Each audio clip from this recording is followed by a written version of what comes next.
What a weekend of semi-final action. Greater Western Sydney, who were in the bottom four after round 12, they go through to a preliminary final, and they'll be joined there by Carlton, who are in the bottom four after round 15. They dump out Melbourne and Port Adelaide, both out in straight sets. This is the final so far, brought to you by Amy.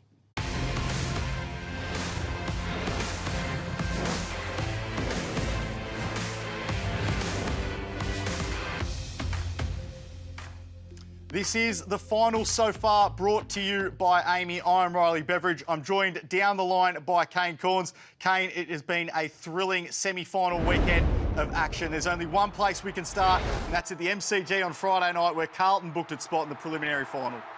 And how good were these scenes? You see the players on the bench, the coaches, the fans, what it means to Patrick Crips, who has now played in 2 winning finals and through to a prelim after waiting so long. But Michael Voss celebrate. I actually like this. I think they're good enough to be mature enough to focus after they've celebrated. But you've got to enjoy these moments, which is what they did in front of 96,500 people at the MCG, of which you were one. Describe that siren for us. It was incredible. It was as loud as I've heard the MCG, I reckon, as the ball was being brought back to the centre for that bounce after the Blake Acres goal. The place was absolutely rocking. This was a game that tilted one way and then the other in the final quarter. Geez, Melbourne had their chances to win it, as they did last week. It's a similar story, isn't it? And it's a similar story through many of Melbourne's big losses. Gawn slams one into the post that he should have probably kicked. Same with Fritsch, who's a good player. And then Motlop sneaks out the back off some terrible defending from Rivers. He just left him kamikaze, and Motlop, a young player, was good enough to finish. And I'm not exactly sure what Max Gawney's doing here. He just needed to nudge his opponent underneath the ball, and there's a goal from 55 from Clayton Oliver. Instead, he bizarrely taps it back into play and it hits the post. Pickett, similar story, 1-3 last week, and he had his moments. We'll get to him shortly. That one slams into the post before Jacob Wiedering took a big risk. And compare this to last year, Riley. We lived this, didn't we, when they made some mistakes late in red time, but they knew exactly what they were doing. Yeah, you mentioned last year that round 23 game sticks out against Collingwood, where they just couldn't finish the game off. But we see Blake Acres taking that big mark and kicking that goal. It was quite incredible. We need to take you behind the goals to see exactly what happened. So this is when Jake Lever first takes the intercept mark and then goes long down the line with the kick. You can see Blake Acres is there, who we've highlighted. He then tries to smother the football, but as it goes down the line when the ball's in dispute, Blake Acres just runs forward. Now, Kane, I haven't played an AFL club. Maybe you can take me into the insight here, but I'm shocked by the fact that you can see it's a 3-on-2 there. By the time Sam Doherty gets the footy, Carlton have 4 players that are loose against Melbourne's 1 inside 30 metres. So we'll pause it here when Doherty takes the kick. There's 4 players there inside 30 metres for Carlton. There's 1 Melbourne defender. When you're 5 points up with a minute to go in the game, how do you let that happen? Because it doesn't look like any Demons player pointed it out. No one had their hands in the air. How does that happen? Yeah, you've got to swivel your head, and not one of those Melbourne defenders, as you saw, was swivelling and seeing that they were outnumbered, and you've got to work hard back. So those wingers, those midfielders have to get back and clog up that space. To your point, the kick from Lever was far too central, and they made some mistakes there with the ball. But then as soon as that ball turned over, they didn't work hard enough, and not for the first time. Like, that was the big one because it was late in the game and the match winner. But that happened probably on 4 or 5 occasions where they were able to get in behind that defence, which has been so rock solid for so long with Lever and May. So they made some errors, and when the game was on the line and they were trying to protect that lead, it completely broke down and it cost them their season. Patrick Cripps waited 180 games to finally play a final. He was extraordinary, though. Probably not his best night in terms of impact that he's had across his career, but just the way he battled through so much physical contact from Melbourne. No, I thought he was enormous because about 4 or 5 times he got smashed. Right, watch this. He gets cleaned up here. We know that he's got sore ribs. We know that they are bad. You can see it there. And he just kept coming. I mean, his ability to, under fierce physical pressure, just get the ball out into space or create something for his teammate there. He reads the Gawn tap, which was a strange one over the back of his head. But look, 16 contested possessions just to get that ball out there under Max Gawn pressure. So him and Sam Walsh were enormous. But Cripps' numbers, 16, we mentioned, 9 clearances, 7 score involvements and 6 tackles. Exactly what you would expect from a captain in a big, big final. Cozzy Pickett getting a week's suspension for that earlier bump that we saw there. He will miss round 1 next year. We mentioned it before, but it's been a similar story for Melbourne in their last 4 finals. They now haven't won a final since they won that flag in 2021. We mentioned it last week. In those games combined, plus 74 contested, plus 42 inside 50s, plus 25 shots at goal. But they're 0-4, Kane. Yeah, so they can't score. I mean, the highest score in those finals is 79 points, which isn't going to cut it and hasn't cut it. So last week, Max Gawn said it was a very Melbourne-like loss. He'd be saying the same thing again. And it did feel like they were going to go on and win that game reasonably comfortably. But there is a somewhat soft underbelly, I think, from this Melbourne team. And I think if there's a criticism of Max Gawn, when he is targeted, he goes missing far too often, and that was the case. Pitnet did a very good job around the ground of being really physical. We've seen other teams when they've gone after Max Gawn, he hasn't been able to cope, and we'll get to some of their discipline issues shortly, but this was one of the most undisciplined performances I've seen from a good side in a long time, and it cost them dearly. It certainly did. They were their own worst enemy for much of the night. Melbourne coach Simon Goodwin speaking about that after the game. Yeah, look, I think as a team we probably gave away too many 50s tonight. As I said, we speak about winning moments, and that's one where you lose. We'll talk to all our players about that. They're the moments that can cost you in big finals, and tonight they did. You know, we speak about our execution, but there's an element that sits there within our discipline. It wasn't to the level. You know, we had a reversal, 4 or 5 50s, and that cost you. It certainly did cost them. You noticed a couple of incidents, though, particularly involving Cozzy Pickett, where they just got themselves into trouble. Reversal of free kicks, 50-metre penalties, suspensions, as we mentioned before. You lose the game by under a goal, and that's a shot Smith was kicking accurately. He was one of the few Melbourne players that did it, and Cozzy Pickett does this and reverses the free kick. Yes, it's early in the game. Then he doesn't know the rules. Like you can't actually charge at the player kicking in if he hasn't played on. There's a 50-metre penalty. This off the ball. Once again, he's lucky not to get suspended for this one as we have another look on McGovern. What is he thinking there? It was a really selfish performance from a very talented player. Runs through the protected area there, not understanding the rules. And Clayton Oliver, how many games of footy has Clayton Oliver played? He doesn't understand that you have to get back to the 9 in the situation. Look, he stands there, the umpire tells him to get back, and he's still complaining. Clayton, know the rules. Cozzy, know the rules. This one from Sparrow, this reversal here, it's a throw-in. You give a free kick away late in the game with 5 minutes to go. All of a sudden, Carlton get territory. So, look, Simon Goodwin will have to look at how he prepared this group. Were they far too distracted from what happened with Brayshaw and Maynard during the week? I think Simon Goodwin's comments after the game in that incident weren't in the right spirit of where his mindset of his group needed to be. Same goes for the Finn McGuinness comments a few weeks before. He'll need to look at his selection and the selection of the sub. Why was Shaki sub? Why did he go so hard to recruit Gawn but not want to play, Grundy, but not want to play him in a big final or play him as the sub? So, yeah, I think the coach had a poor couple of weeks and a poor lead into this, and that was reflective of the preparation of his players and also the way that they executed, but most importantly, the lack of discipline on the night.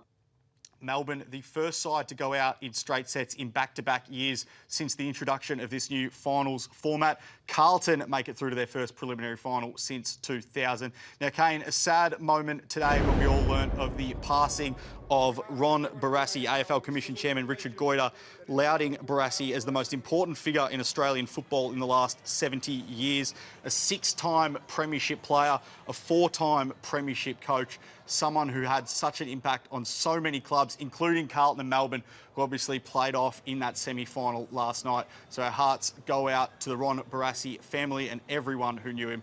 An incredibly sad day for Australian football. Let's head to the Adelaide Oval now, Saturday night footy, where the Giants somehow made it through to a preliminary final. They just killed Port Adelaide out of the middle tonight.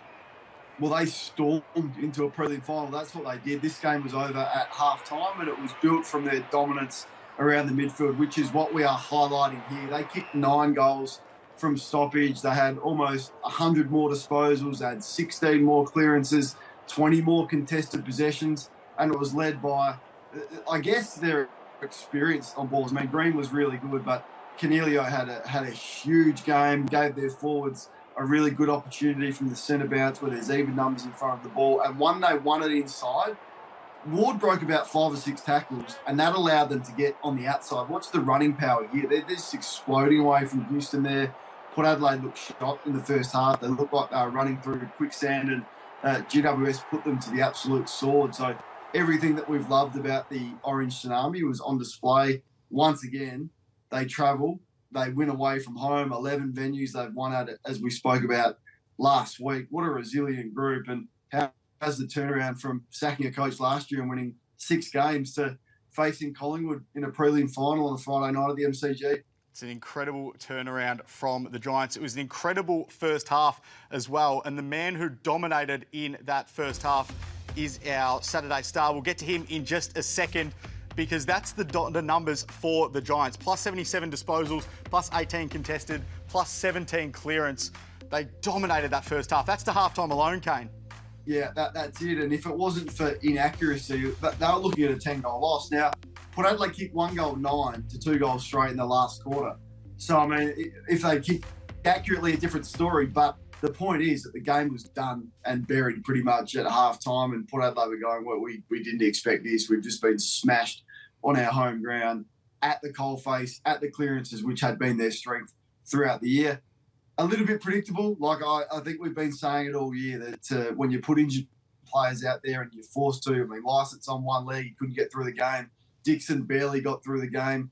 McKenzie gave away about 3 free kicks because he was holding on. He was worried about his knee. So, look, they went in underdone. Finlayson was out of form, played as a sub, came on in the third quarter. But, they were banged up, Port Adelaide, and they had far too many holes in their list to be able to compete with such a well-oiled machine tonight. They were a well-oiled machine, particularly out of the midfield, as we mentioned before. The man at the heart of that midfield was Stephen Coniglio. He is our Saturday star. He was fantastic. 30 disposals, 2 goals, 8 clearances, and 13 score involvements, having missed last week with that eye injury.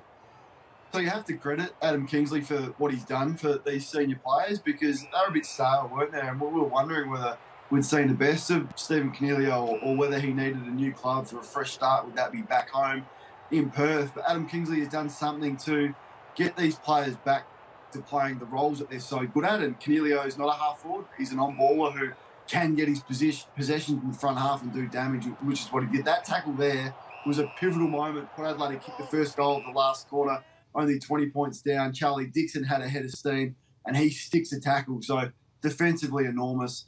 The 13 score involvements is incredible. Him and Kelly and Green, like what they're doing, has been the catalyst for driving some of the other younger players as well, and they're so well led.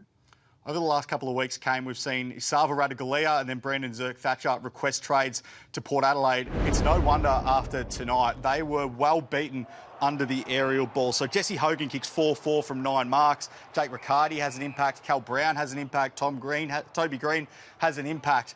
Port's defenders just let them down tonight. Yeah, they did. They're just undersized. Like, you're looking at the size difference between Hogan and McKenzie, and then Jonas is injured and he's done and retired. So they just didn't have anything else to go to. Perhaps they may have been able to try Finlayson back rather than drop him or roll or loose behind the ball, but they didn't want to give Sam Taylor the free behind the ball at the other end. So they're undersized. They have been all year. And when you are smashed from the midfield and the ball just comes in that easily, your defenders are always going to be under pressure. And that was the case again. As I said, McKenzie probably gave away 3 free kicks tonight, and Hogan could have kicked 6 or 7 if he was more accurate. He certainly could have. Now, one little bit of match review concern for the Giants. Tom Green on this incident with Connor Rosie. Now, it'll be judged intentional conduct to the body, so it means the only reason he's in risk of missing next week's preliminary final is if it's judged medium impact. Low impact would be a fine. What do you reckon here? Probably a fine. It's probably similar to the Zach Butters and Zorko one from last week.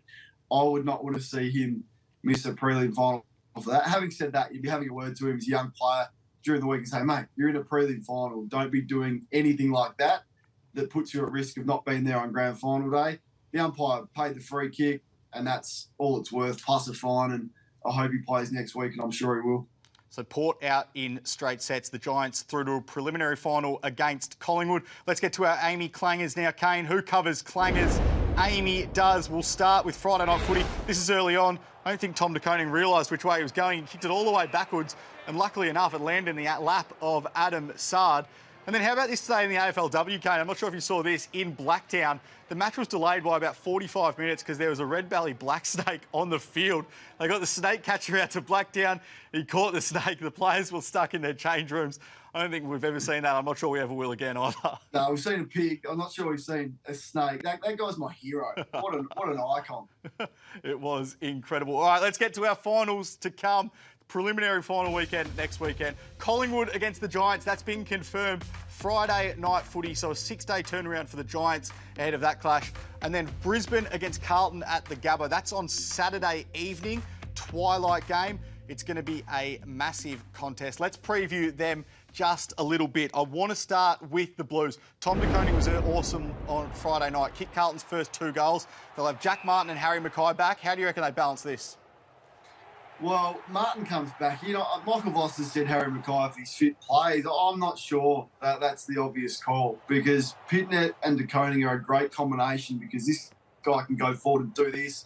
He was enormous, 15 touches, couple of goals, but he's aggressive. He's tough when he goes into the ruck and he's got that spring. Harry Mackay's shot for confidence, so I wouldn't be messing with this. Martin picks himself, of course, what an important player he is to welcome back, but I think the focus is all going to be on their tools. Can they go with the extra tool, and that is Mackay, or do they just make it an easier decision for themselves and just say, just give it one more week with a concussion? That's an easy call, and then we'll worry about it if we get through to a grand final. I wouldn't be picking Harry. It's interesting. I still think their structure is just a bit better with another marking option. I reckon Harry Mackay might come in. As you mentioned, though, Jack Martin also to come back. A few worries over Blake Acres' collarbone and Sam Doherty's shoulder, but both look fit to play. What about the Lions, though? They've got this incredible Gabba record that we all know about. They've won 51 of their last 59 at the Gabba. This is their 8 losses in that stretch dating back to 2019. 4 of those 8 losses have been in the finals, though.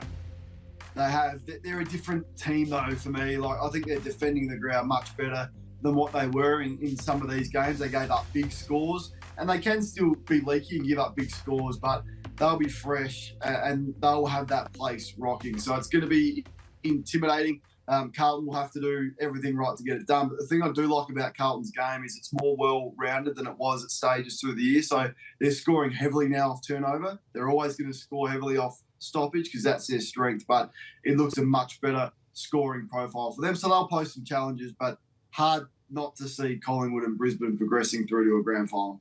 Let's get to Collingwood now because the news came through today that Taylor Adams will definitely miss the preliminary final. He'd been summed out for the grand final after suffering a hamstring strain at training earlier this week. I suppose it solves the Nick Dacos dilemma in some way. You just think Dacos would replace Adams, but it's horrible luck for Adams, who's played just about every game over the last 2 years. But remember, he tore his groin in that qualifying final last year and missed the finals campaign. More bad luck this year. He's important too, not just for what he does, but he's a heart and soul type player. We've seen what Crips and Walsh were able to do for the Blues on Friday night. Taylor Adams has a bit of that about him, like his ability to tackle, to hunt, to win contested footy and to also push forward and kick a goal. So it's going to be a big miss.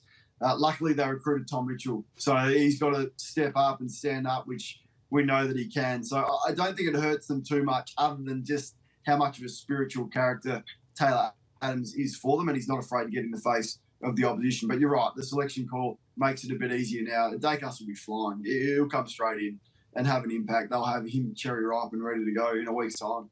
The Pies will play the Giants in that preliminary final. Gives us flashbacks to 2019 when the Giants came to the MCG and shocked the football world, making it through to that grand final against Collingwood.